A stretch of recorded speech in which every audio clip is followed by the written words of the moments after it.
Hello, welcome back to This Podcast Takes Tokens. I'm Ryan, joined by my brother Derek.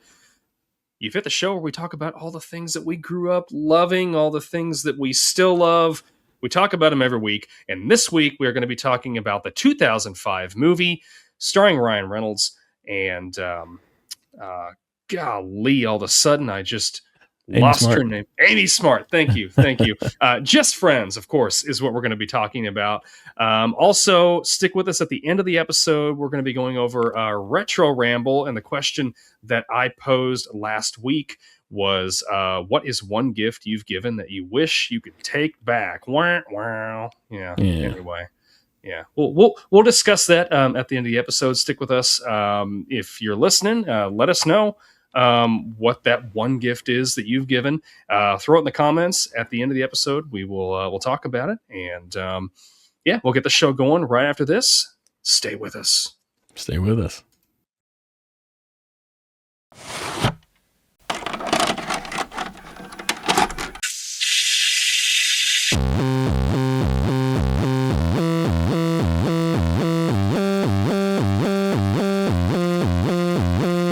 Your local video store card. A comic book in your back pocket. Games with no tutorials. Music you had to discover. And drinking water straight from the hose. These are the things us millennials remember fondly. We are the Jennings brothers. Join us after the streetlights come on as we race our bikes from the top of the hill right down memory lane. Exchange those quarters because this podcast takes tokens.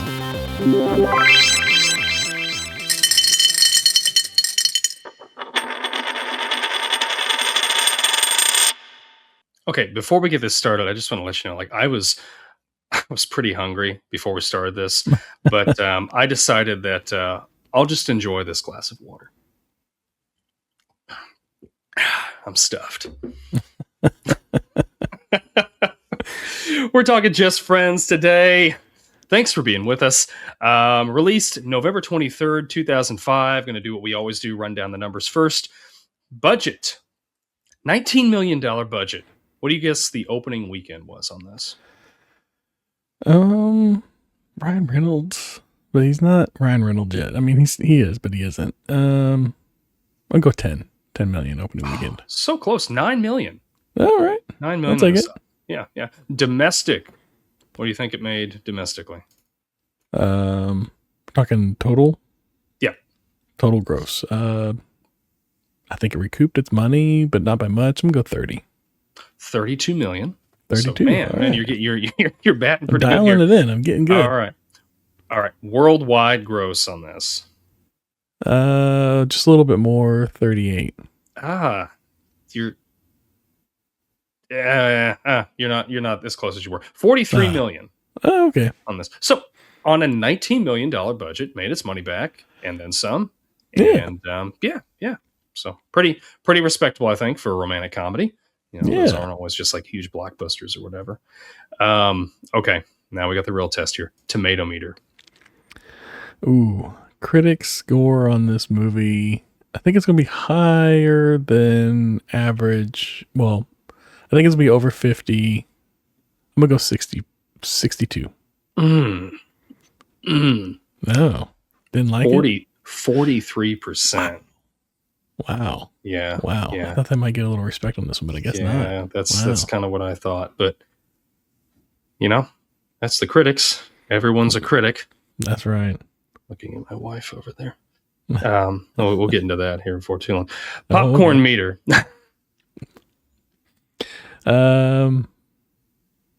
50. No. 50. Yeah. You got to give us more credit than that.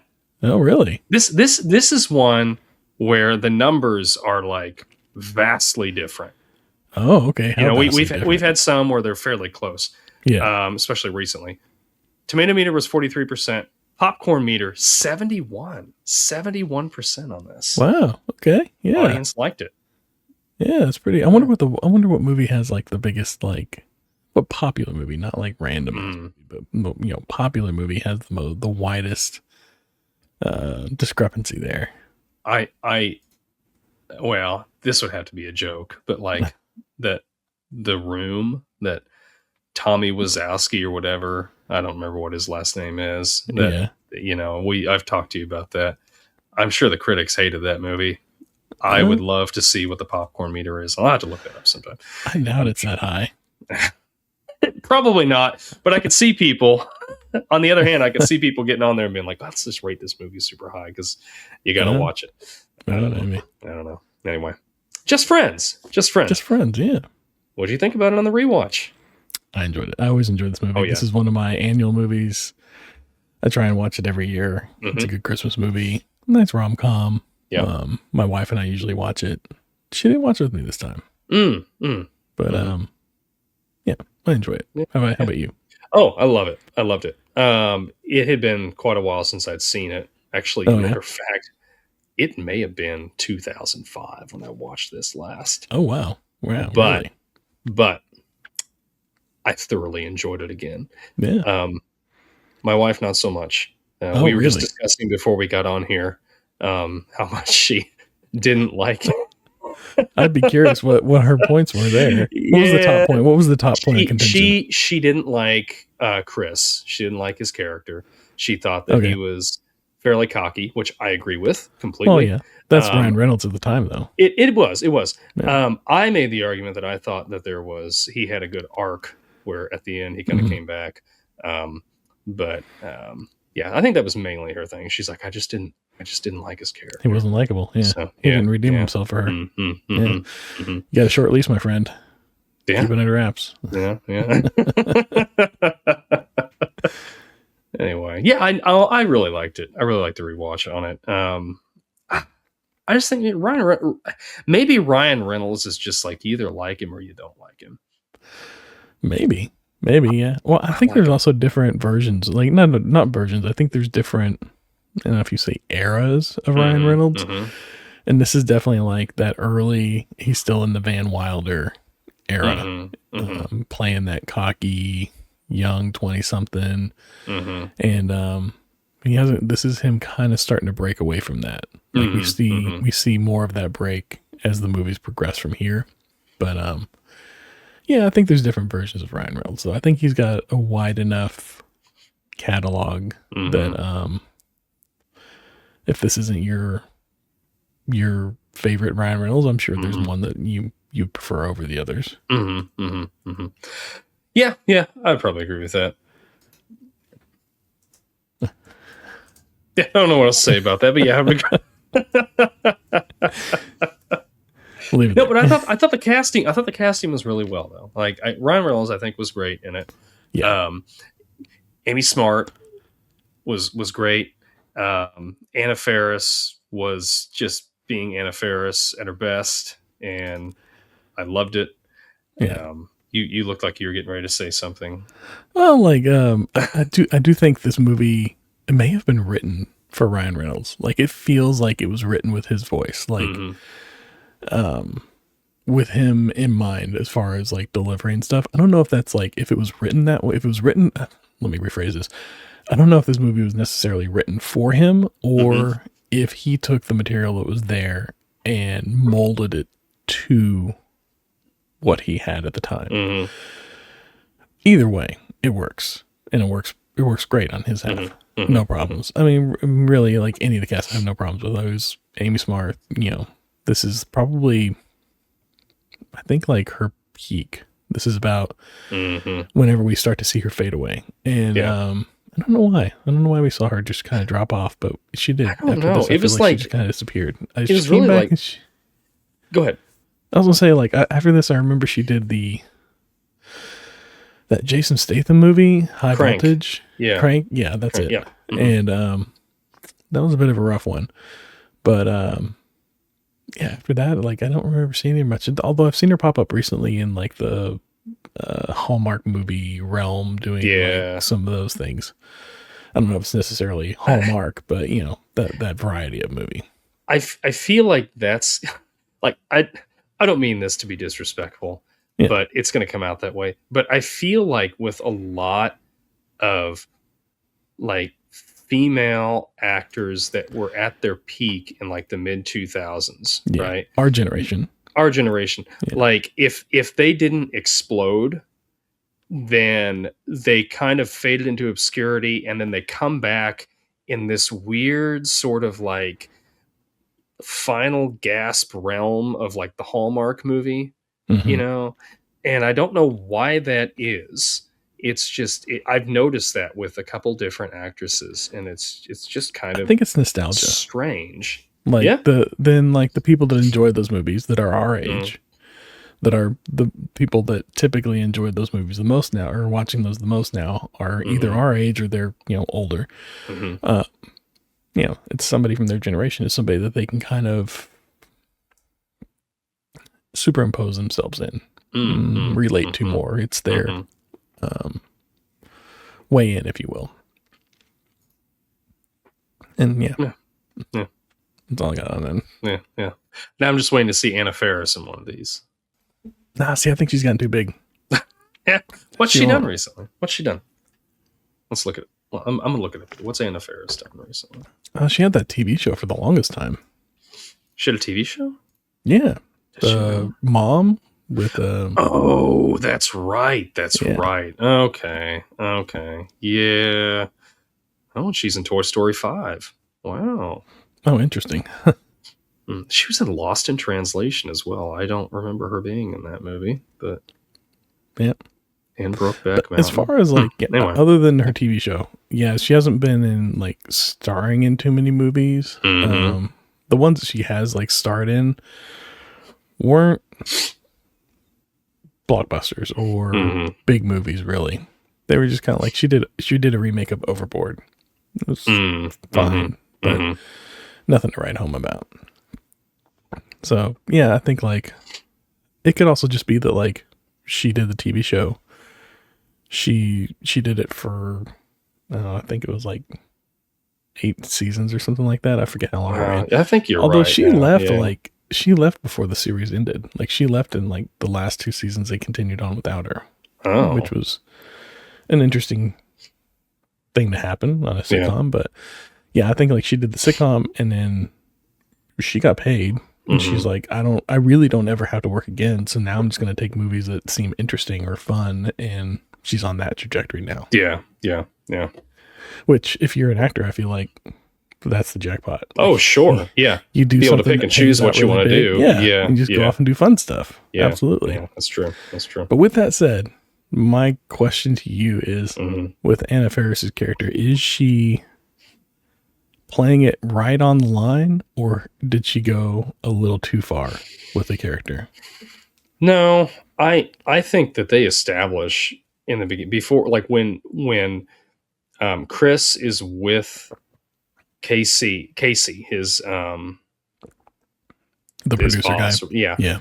Like he's like, oh no, I don't want. She is crazy. Yeah. I do not want to be with her. And I think that like.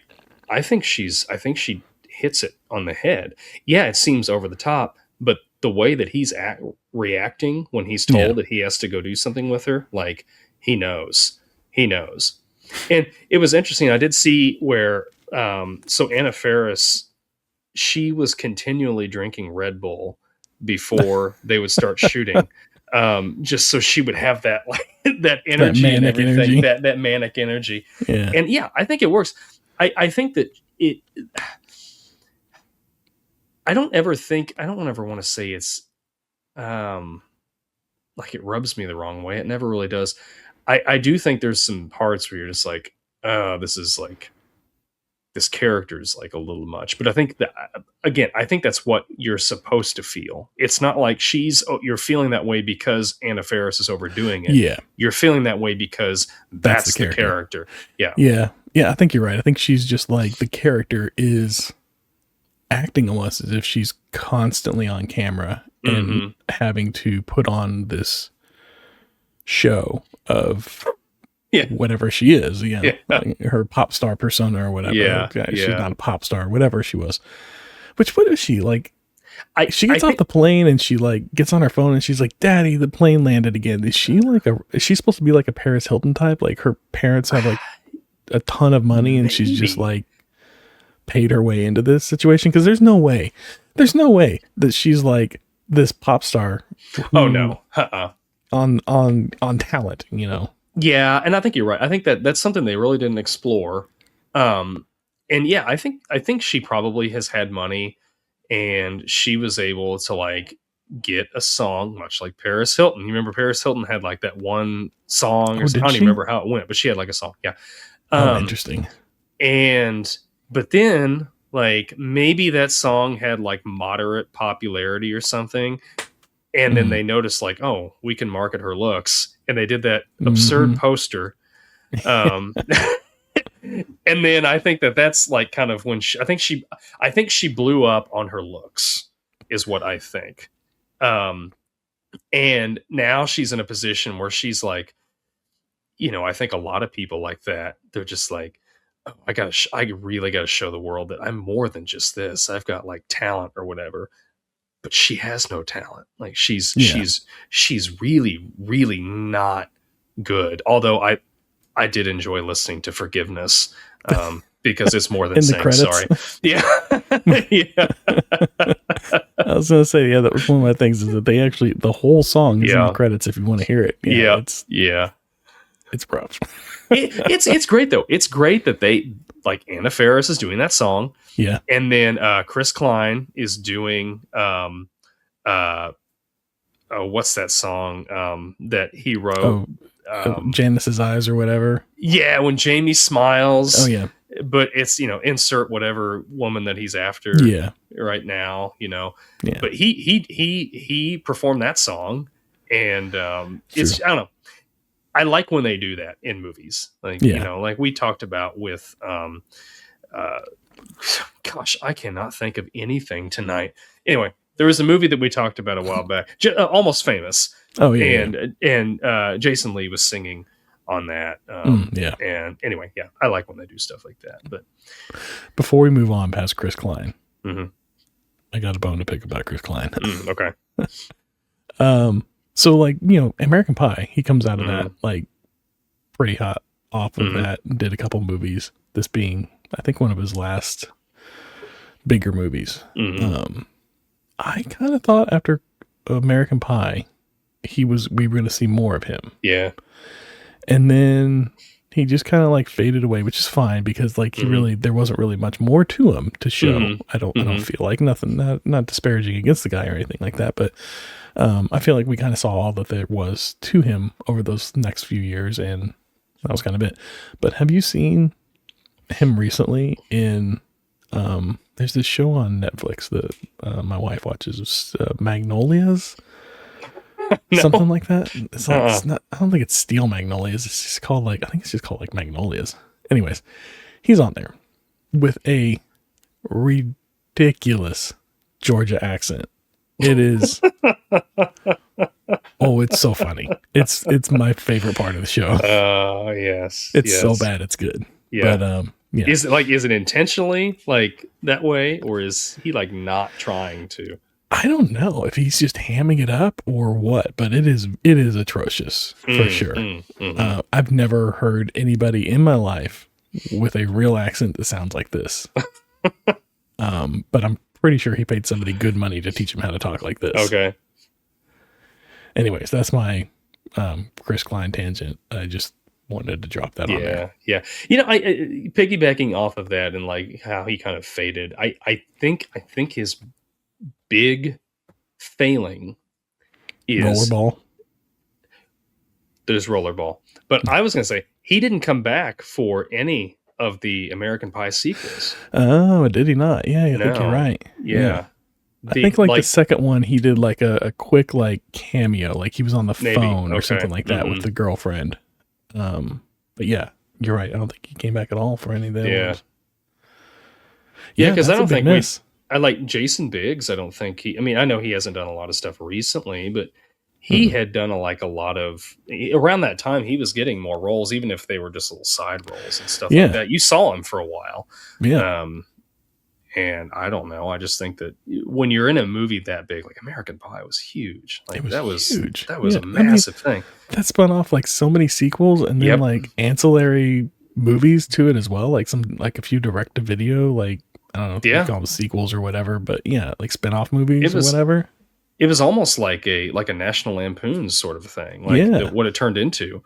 and not coming back for at least the 2 follow-up sequels for that, like, I don't know if that was the right choice. But you could also be like, you're trying to distance yourself from that and do more serious or something like that. I don't know. Sure. But he did so like you a do bunch of rollerball. comedies. And then you do rollerball. But he did this. Yeah. I He's thought great he for did. The part. He's great for the part. I don't like the character, and it's because I'm not supposed to like the character. But he does do a great job at just being this like sleazy guy that you're like, at first you're like, oh wow, he's really turned his life around, you know? And then you start to see through the chinks in the armor. Yeah. And you're like, okay, this guy's like, we thought Chris was bad. Like this guy's like 10 It's him worse. Unchecked. Yeah, exactly. Which he delivers one of my favorite lines in the whole movie. Whenever they're at the church and they're doing the music and Chris is back there behind there trying to convince Amy Smart that he's, you know, really a sleazeball. And he just pokes his head in the curtain and he's like, would you like to come out here and talk about our Lord and Savior Jesus Christ? Yeah. Just the way he delivers it, it kills me every time. It makes me laugh so hard. Yeah. But my favorite line in this movie, since we're on that topic, is when Chris and his buddy that's the dentist, I can't remember what his name is now, but they're driving. He's taking him to the airport and he turns. He's like, oh, I got to go back. And he turns the wheel real hard. And his friend goes, this is a Pontiac Grand Prix. Like it's just it's the top dollar car. Yeah. Yeah. I feel like we could have got more Clark. Yeah. Clark. That's it. Yeah. Although I got to say, my absolute favorite line in the whole movie is not the Chris Klein one, but anything Ryan Reynolds delivers makes me laugh throughout this movie. But the one whenever he's in the garage and he's going through his old stuff and he's like, my snow globe collection, and he just picks up those 2 snow globes. It's just the funniest thing to me. I love that line. What's up with his mom though? What do you mean? Like she's like Joy, yeah, but he finds the snow globes, and he's like, gosh, I was such a pansy, you know, or whatever. And she's like, no, honey, you just need to be yourself. Be yourself. Be yourself. Like what is this woman? I don't know. Oh man, but she's got some of the best lines too. Oh, she does. But I'm like, what hand did you slap? Not the one I just bought. Oh, it kills me. Like she has had some trauma somewhere in her life. She just like, repressed everything to such a degree. Everything. It's so weird. And then when they go to the Notebook, and Chris, Peanut. Dusty's. Why don't you go with us? Yeah, that'll be great. And Ryan Reynolds is like, oh, she's busy vacuuming. Oh, Dusty just like outplayed him so bad too. Oh man. Yeah. Oh my gosh. Just blindsided him. Her excitement. She's just like, yeah, you should go. And Amy Smart's, you know, yeah, let's go. Yes. Like, we're gonna have this night together. So bad. The Notebook. Yeah, I love it. It's just going to end up quoting this whole thing, but it's like when he's talking to Clark. No, when he's talking to Clark before that, he's like, I'm not going to say the word, but I'll just use pansy in its place. But he's like, if she wants a pansy, I'm going to be the biggest pansy around. That's right.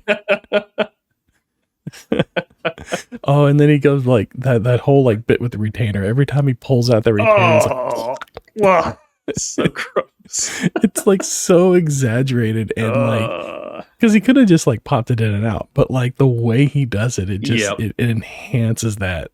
Yeah, it's great. It's great along with the line delivery, just the physicality that he gives is so great. Yeah, and that's like one of my favorite things. One of my favorite parts, or I guess scenes in the whole movie.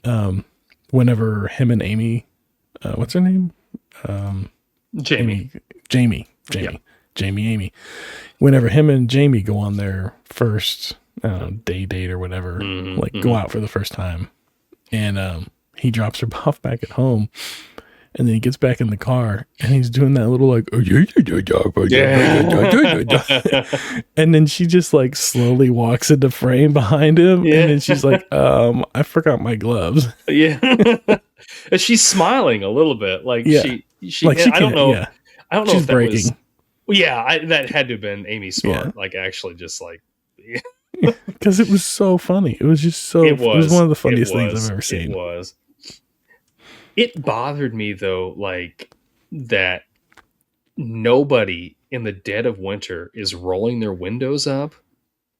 Oh, really?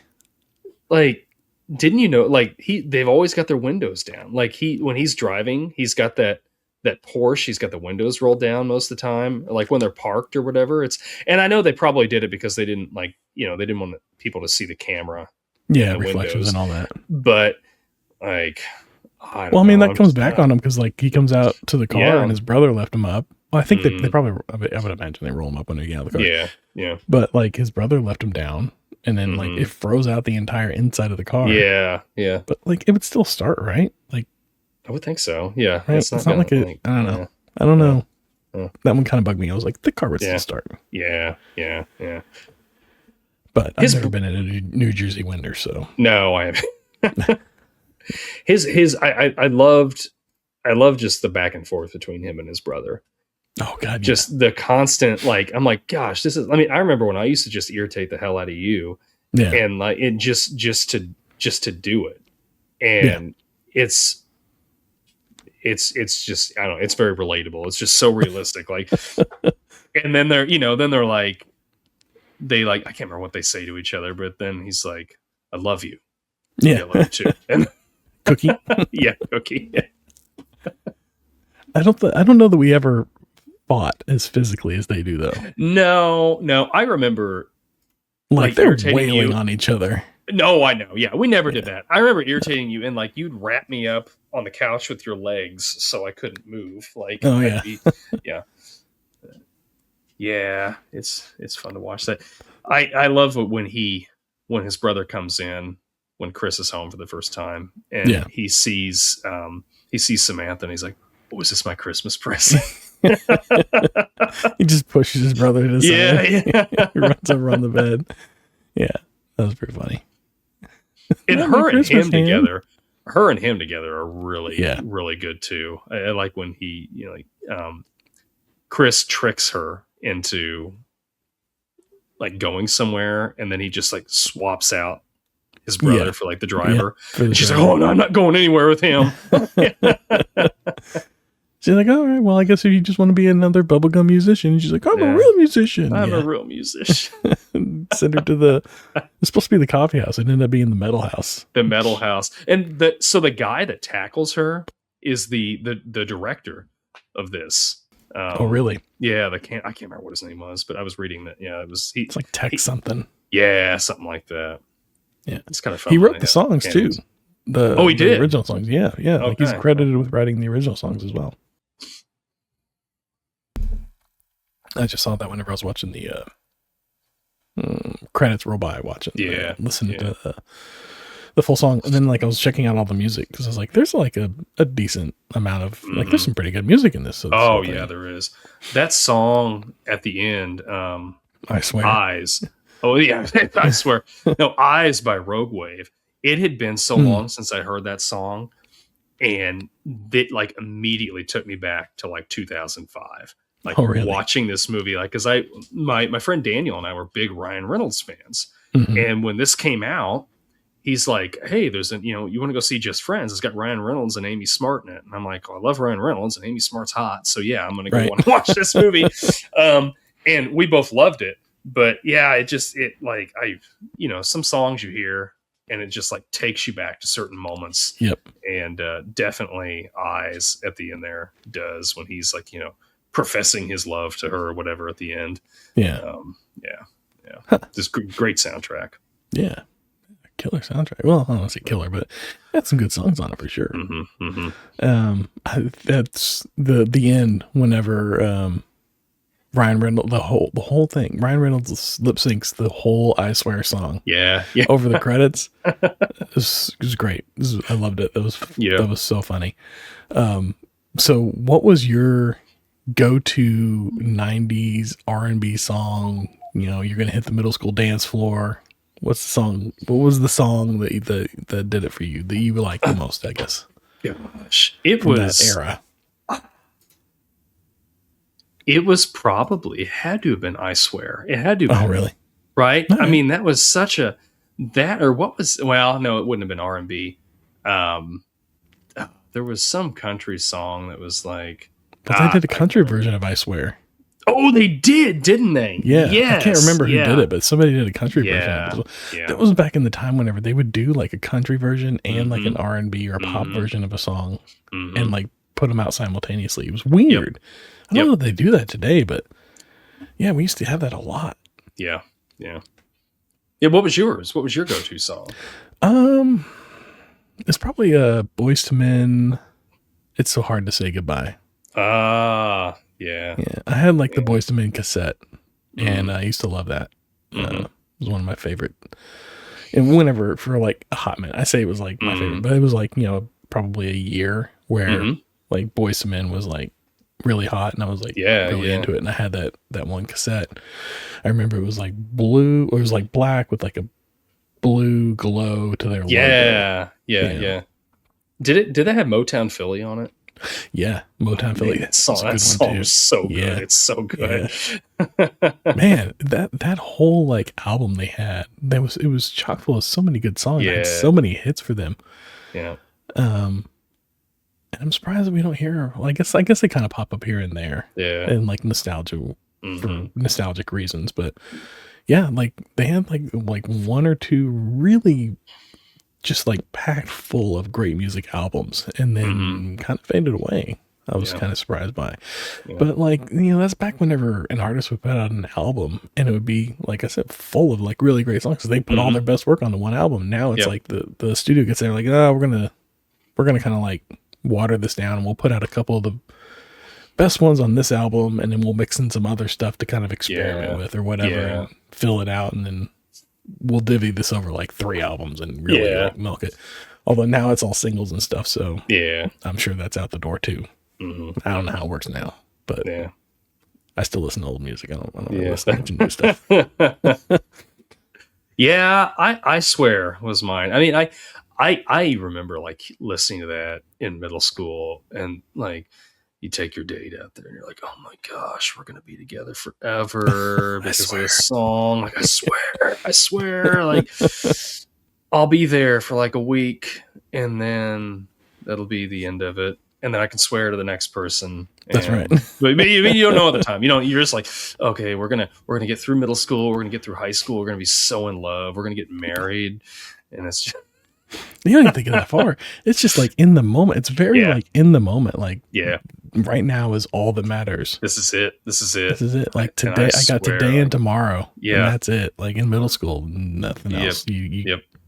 There was no future. There was no high school. It was just like, it was today and tomorrow. Yep. Man, what a time to be alive.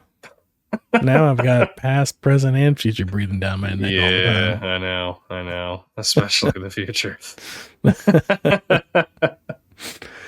Okay, but go on. I was going to say, one of the most satisfying scenes is when Chris and Samantha show up at the bar. Early on, and he sees, I can't remember, Tim. Tim is drunk, and his hair is gone, and he's still got his high school leather jacket on. And I'm like, I know that guy. Like, I've seen this guy, right? Like, there's like he lived his best life. He did. Like, which his hair. It looks like he looks like one of them cartoon characters that was riding too high in a convertible and went through like just like shaved the top of his head off. It's the most. It's just so such a clean line all the way around. And then whenever they show him you can kind of see it whenever they show him from like the back or the side a little bit. It comes to like a V in the back. Yeah. Like it's just it's so ridiculous. Like this guy's 28 years old. Right. Like what? What else is gonna happen to this guy? I don't think he was actually bald. I think he lost a bet or something, and he was forced to shave his head. Okay. Because that's not like, I feel like they could have done a better job of portraying him as balding. Yeah, but I also think like they just want him to look as ridiculous as possible because he was the jerk, and now look who's the jerk. Look who's Okay, one more point on that. I feel like if he was really balding, he would have grown out like the long hair on the side and combed it over. He would have done the comb over. He would have been that guy. True. Yeah. I'm going with he lost a bet. That's my thought. Yeah, sure. Why not? But he's still wearing his leather jacket. He's still wearing his leather jacket. Absolutely. So explain that. Because he's cool. Because he's cool. Reliving old high school glories. Right? One day at a time. I mean, like, really, like 10 years after high school, you're like, not you or me, but like, it's still kind of like hanging in the air. High school is, especially if you didn't go out to college. It's still kind of like there, or especially if you still live in that town. I imagine it's still there. A smaller town. I don't know about a bigger one, but no, I mean, I live in a small town, so I mean, it's like that. Like because a lot of people, not everybody, but a lot of people, they may go to college or something, maybe. Yeah. But I mean, we've got a community college up here, and it's a lot of agriculture and stuff like that. A lot of people go there, but they never really leave town. Like not that they don't find like good jobs or whatever, but it's just like, oh, it's the same people that are here that were here in high school. Like we're now this demographic of, parents that are taking like, you go to an event for your kid and you're like, everybody that you graduated with is there too with their kids. It's just, I don't know. Hey, how you doing? Yeah. It's kind of a weird thing. I feel like one of the things in this movie that's pretty good is, it does a great job depicting what it feels like in high school, those awkward teenage years, like with Chris Brander and the way he's kind of like acting and trying to like express his feelings and everything, but can't quite get the words out, and like even Dusty and Amy Smart's character, it's just like it's a good representation. I wouldn't say of like what it's actually like and what goes down for sure, but what it feels like on the inside, like it feels like it's this in a way. I mean, it doesn't go that way for sure. It's real life, but I can see how it feels like this. Yeah.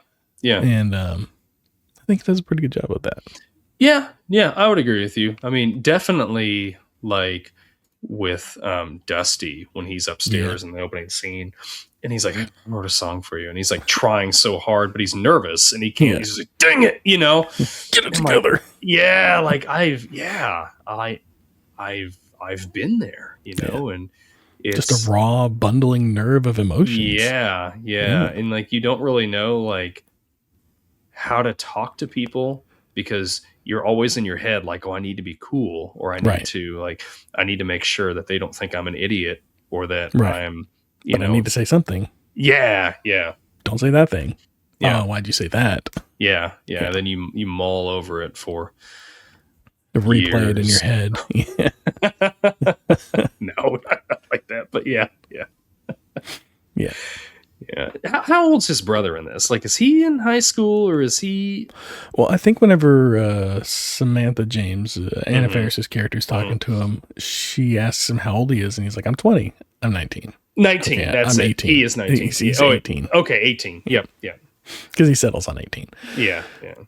I would imagine that's true.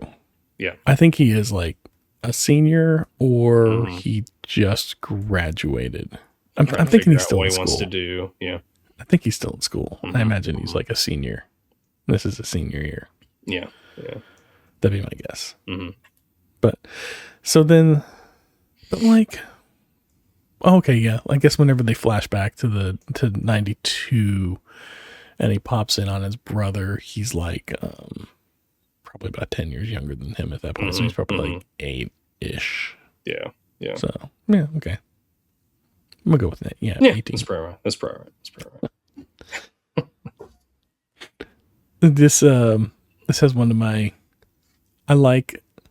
Everybody's got a cell phone, but it's like a 2005 era cell phone. Yeah. So it's like it's right there before smartphones, and they're all different looking, and they all kind of like do like mechanically they do like some of them slide out and some of them flip open, and I just miss that little era of cell phones where people were just having fun with it, just like making all these like wild types of phones, just trying to like catch the zeitgeist, if you will, with it. And then we had smartphones and everything's like a black brick now.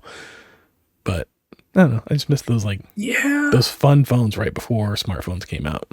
Yeah, I remember I had one that would slide up. Yeah, those slide phones. Those are pretty cool. But and I also miss just using the phone to text and call. Yeah. Like you're not getting on there for. I mean, don't get me wrong. It's very nice to be able to just have answers to anything right in your pocket, whether or just whatever it is. But something's very simplistic about just I can make a phone call. Right. I can send a text message. It's going to be 10 cents a text message, but I can send a text message. I'm limited to 500 minutes of talk time. Yeah. Yeah. But yeah, I remember like back then, gosh, especially 2005. I think that was right around when the Razors came out.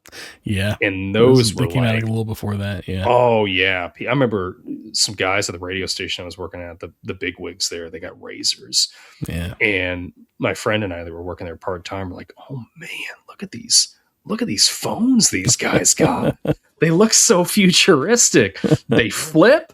They thin. What is this? What is camera? This? Yeah.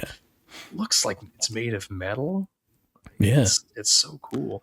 I always wanted a Razor. I never got a Razor. I never did. Never had one. Now they got them and they're Androids. Like you can get an Android Razor.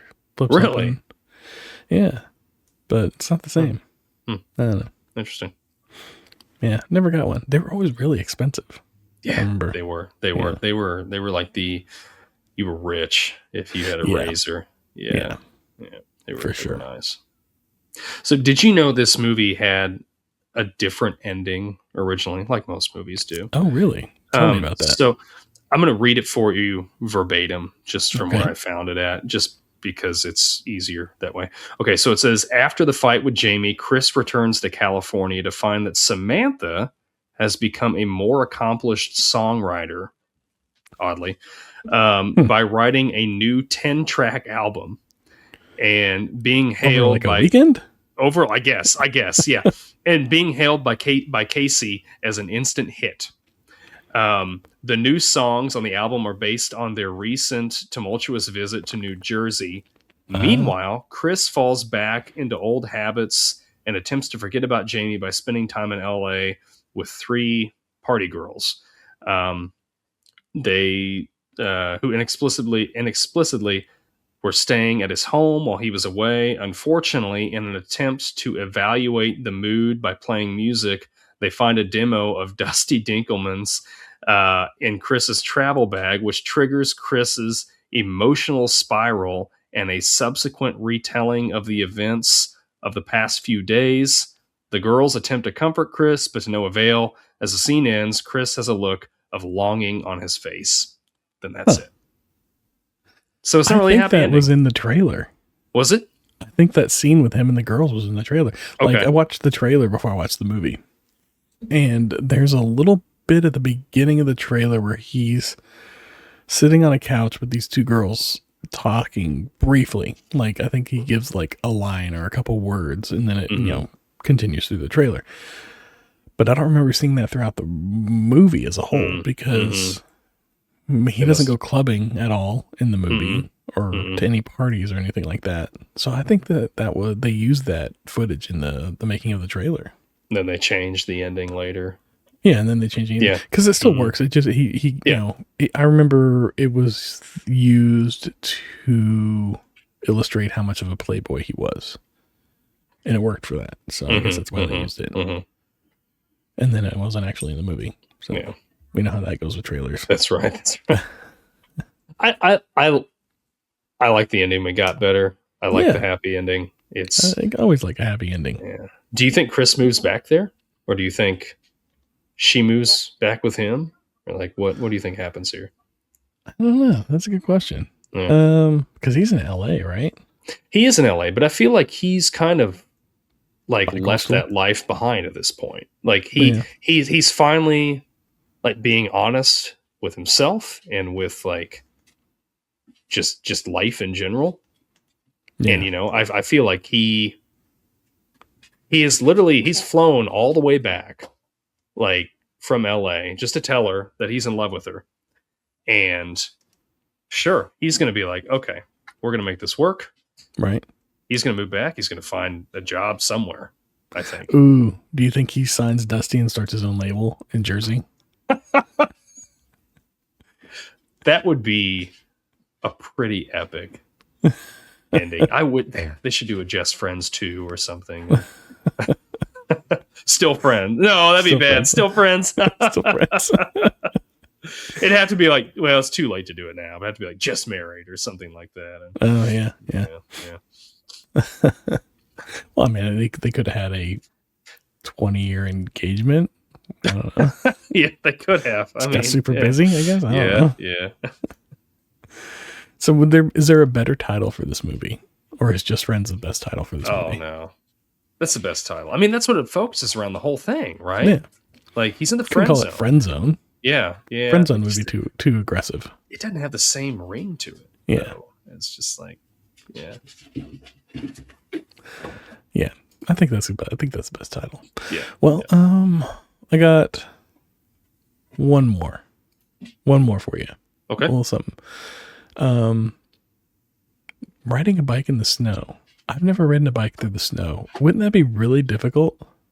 Like nearly impossible, I imagine. Yeah. But he's riding a bike through the snow. Yeah. No problem. Well, I mean, he falls off of it, of course.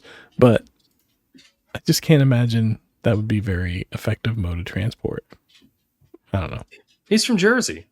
I guess so, yeah. He skis in his jeans. I'm not from Jersey. Maybe they live in the snow, right? Which, for the longest time, I always misheard this quote whenever he's talking to his friend. And he's like, he's Dusty Dinkelman. He skis in his jeans. Yeah. I misheard that quote. And for years, I thought it meant something else. Oh. And then, like, a couple of years ago, I was rewatching it. I was like, oh, he said skis. I got it. Okay. Oh, so, now I see. Now I'm hitting. Now it's hitting me. Yeah. Which, is probably true as well. Maybe. I don't know. Yeah. I like that though. When what'd you say his name was? Chris's friend. What was his name? Clark.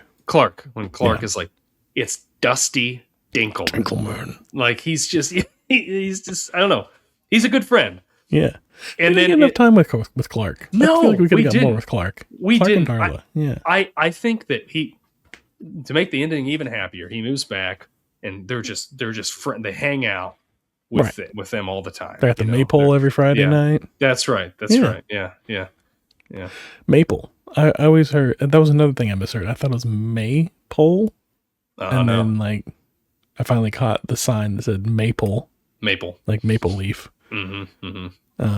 That's just me. Yeah. Hearing things funny and not paying attention throughout the movie for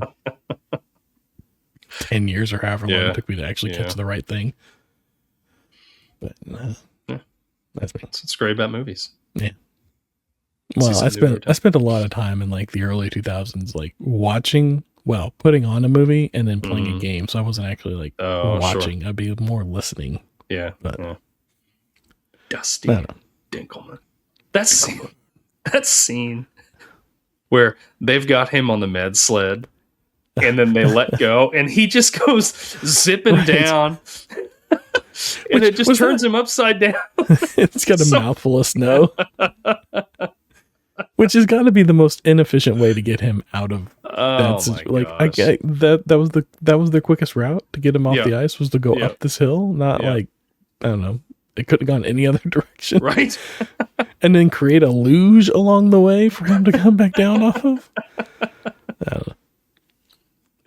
It's just it's one of those things it's fun. I don't know if it like really fits with the movie, with the tone of the movie. I mean, the movie has some funny parts in it, but like that seems a little more slapstick. Yeah. But it is funny just to watch him just fly down there and hit that ramp. Yeah. And then he turns upside down. It's just, I'm laughing thinking about it. It's just like, he's just laying there face down. Yeah, it had some good like that, and like the scene where what's her name, Anna Faris's character, just like comes screaming down the road in the car and drives up onto the lawn and like gets out of the car and like, you know, punches him out or whatever, and then gets in the car and like peels out and like drives back through the house or the whole Christmas display and like takes the whole Christmas display with her, and Santa catches on fire. Like that whole thing was just like a Rube Goldberg like way craziness. Yeah. But you know what? It couldn't have happened to a nicer guy. Yeah. Her dad was a bit of a jerk, wasn't he? Oh, he was a complete jerk. Yeah. It's like, man, you came from that upbringing and you're like this good of a gal. Like this is yeah. She's also kind of like oblivious to a lot of stuff. Like the whole, like she never noticed in all the time that she was friends with Chris that he had feelings for her. Yeah. Or anybody else had feelings for her. Yeah. Yeah. I think she's learned to ignore a lot of stuff. I think so. I mean, clearly, we could see as the audience that Dinkelman was like all over her, trying to just, you know, get with her, and she doesn't see it. Like, I don't know. Right. Yeah. She was like spending an awful lot of time with him to be just wanting to be just friends with the guy. Yeah. Yeah. I don't know. But I think that kind of gets into the whole, like, you know, When Harry Met Sally, can a man and a woman just be friends debate. Yeah. But we'll save that for that episode. Yeah. Yeah. When Harry Met Sally. Yeah. Yeah. I don't have much else on Just Friends. I loved it. So much fun. I will watch it again. I'm going to make it a point. This will be on my annual Christmas watch list. Despite your wife's she can trepidation. She can go in the other room. She can she can go somewhere else. Did we ever find out why we're having a Chris's dad? Like, they never mentioned his dad, did they? No, they never do. I'm assuming maybe that's why his mom's the way she is. It must be. Yeah. I don't know. She's just constantly blitzed because she's dealing with the grief of losing her husband whenever she did. Yeah.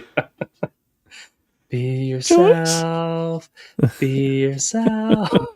Joyce. No, Mom. I'm on the phone. I'm on the phone. No, I'm in the other room on the phone. You're at Joyce's? Oh man, yeah. I could have seen a whole movie with just shenanigans. Confused by life. Oh man, that would have been, if they would have done a sequel and like had them get married or something like that. That would have been great, just to have her like absent-mindedly like walking around and everything. So. Yeah. All right. Well, yeah, I'm good. If you're good. Yeah.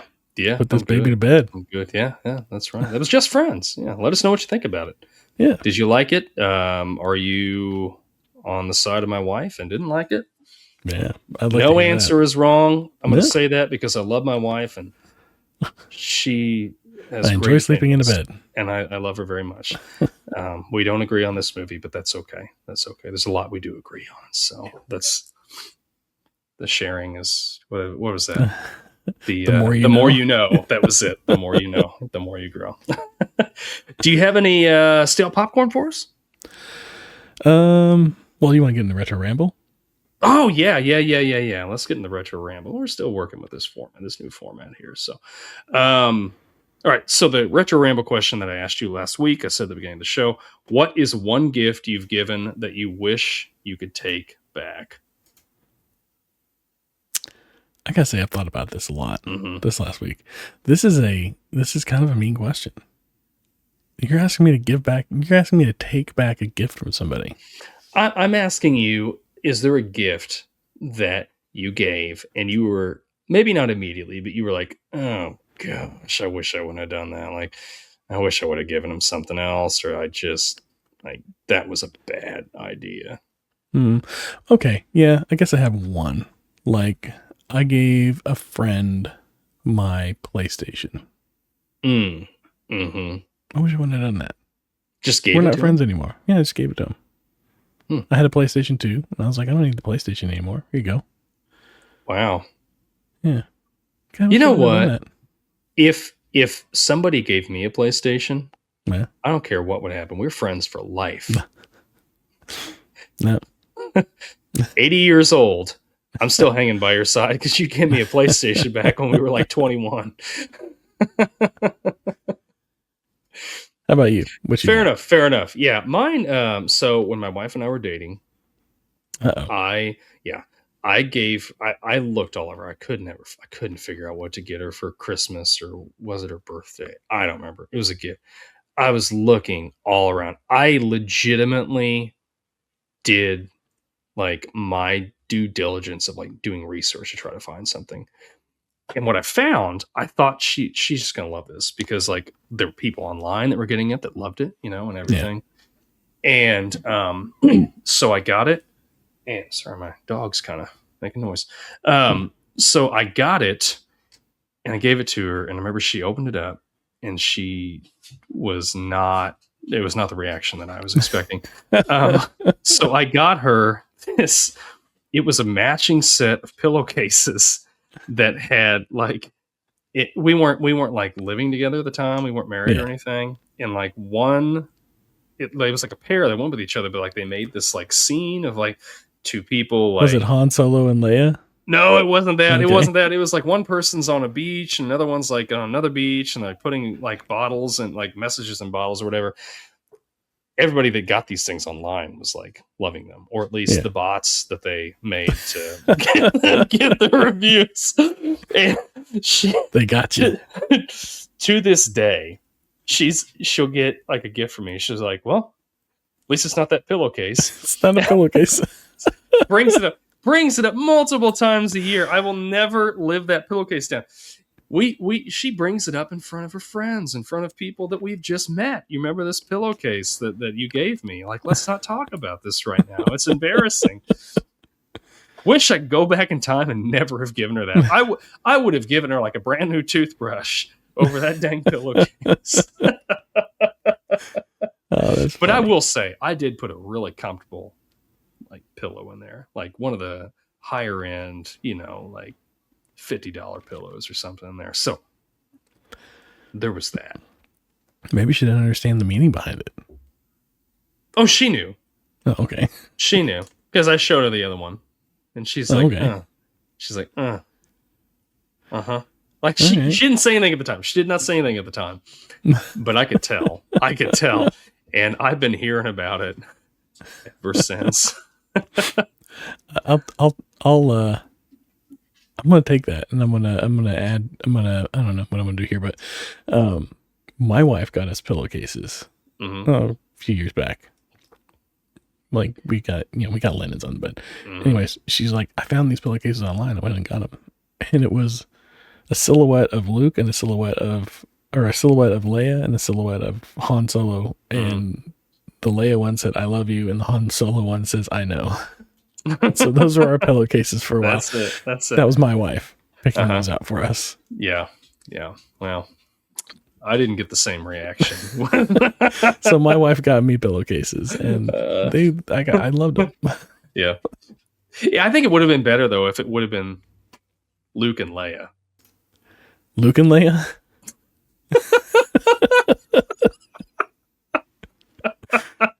I love you, ew. No, it would have been, I don't know, like you remember Kelso from that 70s show? He's like, oh, they're brother and sister. Oh yeah. And Eric's like, no, they're not. Like she gave him a kiss. Right. And Kelso's like, it was for luck. Like, he's the only one that knew. Right? Like, how did he know? What did he catch on to? Context clues, I guess. I don't know. Just shows like Kelso. Yeah. Total Kelso. Yeah. But stale popcorn. What you got for me? Stale popcorn. Okay. Have you watched? I will say this. I'm just gonna throw it out there and tell you what I think about it, because it's something that happened in my life this week. Did you watch? Have you watched any of the Conjuring movies? No. Okay. First and second one are fantastic. The third one is trash. The fourth one we watched recently. It just came out on streaming services because it's new. My wife and I watched it. We were excited to watch it. We watched it over the weekend, whatever. First half, pretty good. Then it just turns into one of the worst movies I've ever seen in my life.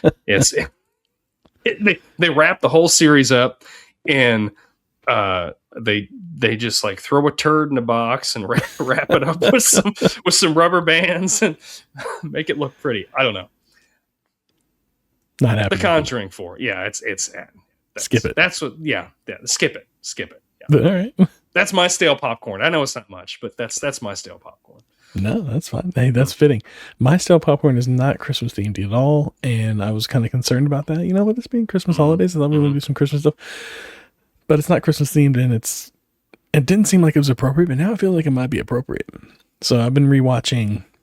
Well, I've been watching. I watched The Walking Dead, and then I've been going through and watching the ancillary or supplemental series as it's around. Yeah. And I'm in the middle of Fear the Walking Dead right now. And I had an epiphany. I think I know what caused the zombie outbreak, what caused the zombies to rise. And I think it's a lack of milk. I don't think anybody was drinking enough milk, because they are constantly just like popping these zombies in the head with sticks and stuff and just going straight through their skulls. Like they have, like it's just like an apple core. Yeah. So there's no calcium. I think that's the issue. I think there's been no calcium for a while. What is with that in that whole universe? Yeah. I mean, it's like they could take spit wads and shoot them at these things and their heads explode. Right. I don't get it. They're just taking like broken branches and just shoving them right into people's skulls. I'm like, your skull's a little harder than that. Yep. I'm like, sure, maybe one of the old zombies that's been out there for a while. It's brittle. But the people that just passed away, that are fresh zombies, they're still, I'm assuming, pretty, hard. pretty good skulls. Shape, I would have. Yeah. Or even like people that aren't zombies yet, that they just like pop in the head with like a stick or something like that. And I'm like, this is, this one's like, that's my only like gripe so far about the whole series is like, everybody's got a soft skull. It's kind of not. Once you die, it just turns into like squishy. The skin on top of a pudding or something. I don't know. It's just this jello head. This it's like Mars Attacks. They're just like straight brain. Anyways, that was my stale popcorn. That's good. All right, you ready for the retro ramble for next week? Let's hear it. Okay, here we go. I'm gonna stay in the winter theme here. What's your favorite activity in the snow, now and growing up? Okay. Yeah, so we'll come back and we'll talk about that next week. Favorite activity in the snow, now and growing up. I think it'll be fun. Yeah. We'll be back next week, and we're going to be talking about the movie Trading Places with Dan Aykroyd and Eddie Murphy. So rewatch that with us, and then come back and we can discuss. We'll talk about it. All right. Well, with that, if you got nothing else, we'll wrap us out of here. That's it. All right. Thank you for watching. Thank you for listening to This Podcast Takes Tokens. Make sure you don't miss a single episode. Subscribe wherever you are. And as always, be kind, rewind, and until next time, we'll see y'all around. See ya.